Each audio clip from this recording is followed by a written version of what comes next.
안녕하세요. 고대 왕들의 리더십 이야기, 그 흥망성쇠의 비밀 속으로 한번 같이 들어가 볼까요? 이 왕들의 이야기가 오늘날 우리에게 던지는 메시지가 꽤 흥미롭거든요. 지금부터 그 이야기를 시작해 보겠습니다.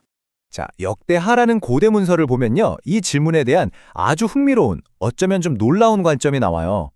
이게 그냥 옛날 이야기가 아니고요. 한 공동체의 운명을 가르는 핵심 원리가 대체 뭐였는지, 그걸 아주 깊숙이 파고들거든요.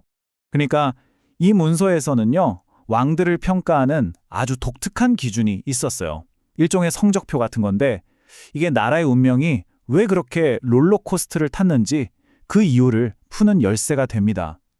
정말 놀라운 건 정치적 성과나 군사적 승리, 이런 것보다 훨씬 더 중요하게 본 게 있었다는 거예요. 그 핵심 기준이 뭐였을까요? 바로 왕의 선택이었습니다.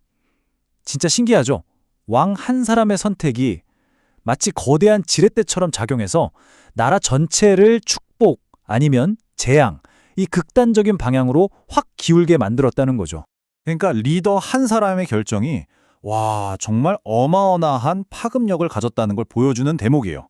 생각해 보세요. 한 사람의 선택 때문에 수많은 백성의 삶이 그냥 송두리째 바뀔 수 있었다는 거잖아요. 지금부터 우리가 볼 이야기들은요, 바로 이 원칙이 얼마나 생생하게 작동했는지 보여주는 일종의 사례 연구라고 할 수 있겠네요. 자, 그럼 먼저 제일 빛나는 순간부터 한번 볼까요? 도저히 불가능해 보이는 그런 역경 앞에서 지도자들이 믿음을 선택했을 때 과연 어떤 놀라운 일들이 벌어졌을까요? 먼저 아사 왕의 초기 통치를 한번 볼게요. 이 사람이 왕이 된 지 얼마 안 돼서 수적으로 완전히 게임이 안 되는 에티오피아 대군과 딱 마주친 거예요. 정말 절체절명의 위기였죠. 근데 이때 그의 기도가 아주 단호했어요. 우리는 오직 주님만 의지합니다. 그 결과요? 정말 믿기 힘든 기적 같은 압승이었습니다. 자, 다음은 여호사밧 왕 이야기로 넘어가 볼게요. 이 경우는 더해요. 무려 세 나라의 연합군이 쳐들어오는 그야말로 압도적인 위협 앞에서 역사에 남을 만한 아주 독특하고 대담한 전략을 펼칩니다. 여호사밧의 전투 계획, 이거 진짜 상식을 완전히 뒤엎습니다. 그의 첫 수가 군대를 정비하는 게 아니었어요. 먼저 전국에 금식을 선포하고 백성들하고 다 같이 모여서 간절히 기도합니다. 그리고 군대의 맨 앞줄에 칼든 병사가 아니라 노래하는 성가대를 세웠다는 거예요. 아니, 여러분이 만약 그 상황에 있던 병사라면 기분이 어땠을 것 같으세요? 결과가 어땠냐고요?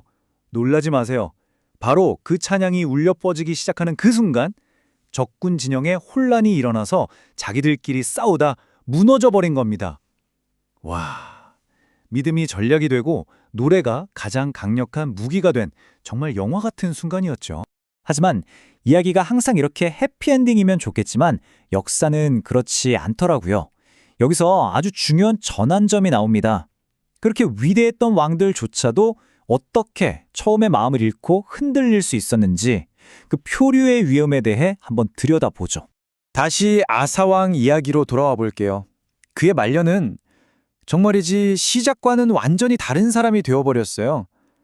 거대한 위협 앞에서 하나님만 의지한다던 그 모습은 온데간데 없고 이제는 외국의 왕과 정치적 동맹을 맺고 심지어 순소리를 하는 선지자를 감옥에 가둬버리기까지 하죠. 이 극명한 차이, 이게 바로 그의 비극을 보여주는 겁니다. 요아스 왕의 이야기도 참 많은 생각을 하게 만들어요. 이 왕은요, 여호야다라는 훌륭한 멘토이자 제사장이 살아있을 때까지만, 딱 그때까지만 충실했어요. 이건 뭘 의미할까요? 빌려온 믿음, 누군가에게 기댄 믿음은 결국 지속될 수 없다는 걸 보여주는 거죠.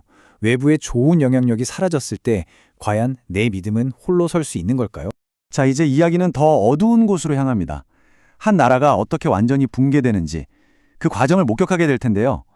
교만과 불순종이라는 바이러스가 어떻게 나라 전체를 재앙으로 몰고 갔는지 그 기록 속으로 들어가 보시죠. 우시아 왕의 경우를 한번 볼까요? 이 왕은 정말 대단한 성공을 거둔 지도자였어요. 나라를 엄청나게 부강하게 만들었죠. 그런데 참 아이러니하게도 바로 그 눈부신 성공이 그의 발목을 잡는 치명적인 교만의 싹을 틔우고 말았습니다. 성공에 취해서 스스로를 너무 과신하게 된 거죠. 이제 나는 규칙 위에 있다고 착각하게 되는 함정. 이거 오늘날 우리 주변에서도 꽤 익숙한 모습 아닌가요? 결국 그 교만 때문에 우시아는 왕이 해서는 안 될 일, 바로 성전에 불법적으로 들어가려다가 평생 나병에 걸리는 벌을 받게 돼요. 보세요. 한 사람의 내면에 있던 성품 문제가 얼마나 파괴적인 공적 결과를 낳을 수 있는지 정말 무서운 사례죠. 그의 오만함이 결국 그를 왕좌에서 끌어내려 고립시켰고 화려했던 통치는 그렇게 비극으로 끝이 납니다.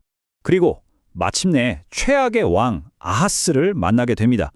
이 왕은 경고 살해의 끝판왕이라고 할 수 있어요. 그는 적극적으로 이교도의 제단을 쌓고 심지어 자기 아들들을 제물로 바치기까지 했어요. 하나님의 성전문은 아예 닫아버렸죠. 선한 왕들이 그토록 힘들게 쌓아 올렸던 모든 것을 한순간에 무너뜨리고 나라 전체를 돌이킬 수 없는 영적 암흑 속으로 밀어넣었습니다. 자, 지금까지 여러 왕들의 흥망성쇠를 따라와 봤는데요. 이 모든 이야기가 우리에게 정말 하고 싶은 말은 뭘까요? 이건 그냥 옛날 옛적에 하는 그런 역사가 아니라는 겁니다. 이 이야기들 속에 계속해서 반복되는 패턴은 마치 거울처럼 바로 우리 자신의 선택을 비춰보게 하려는 의도가 담겨 있는 거죠. 그래서 이제 질문은 우리 자신에게로 향합니다. 한번 생각해 보세요. 내 삶에 예상치 못한 위기가 닥쳤을 때 나의 첫 번째 본능적인 반응은 뭔가요? 나는 무엇을 혹은 누구를 의지하려고 하나요? 아사왕의 빛나던 초기 모습에 더 가까운가요? 아니면 모든 걸 자기 힘으로 하려 했던 어두운 말년의 모습에 더 가까운가요? 또 멘토가 옆에 있을 때만 잘했던 요아스 왕처럼 나의 믿음이나 신념은 혹시 누군가에게 혹은 어떤 좋은 환경에 기대고 있는 건 아닐까요? 내 삶의 기반은 정말 단단한가요? 아니면 주변 상황이나 사람에 따라 쉽게 흔들리는 편인가요? 한 왕의 선택이 온 나라에 거대한 메아리가 되어 울려 퍼졌습니다. 그렇다면 오늘 내가 내리는 크고 작은 선택들은 내 삶과 내 주변에 과연 어떤 메아리를 남기게 될까요? 당신의 메아리는 무엇이 될지 한번 깊이 생각해보는 시간이 되셨기를 바랍니다.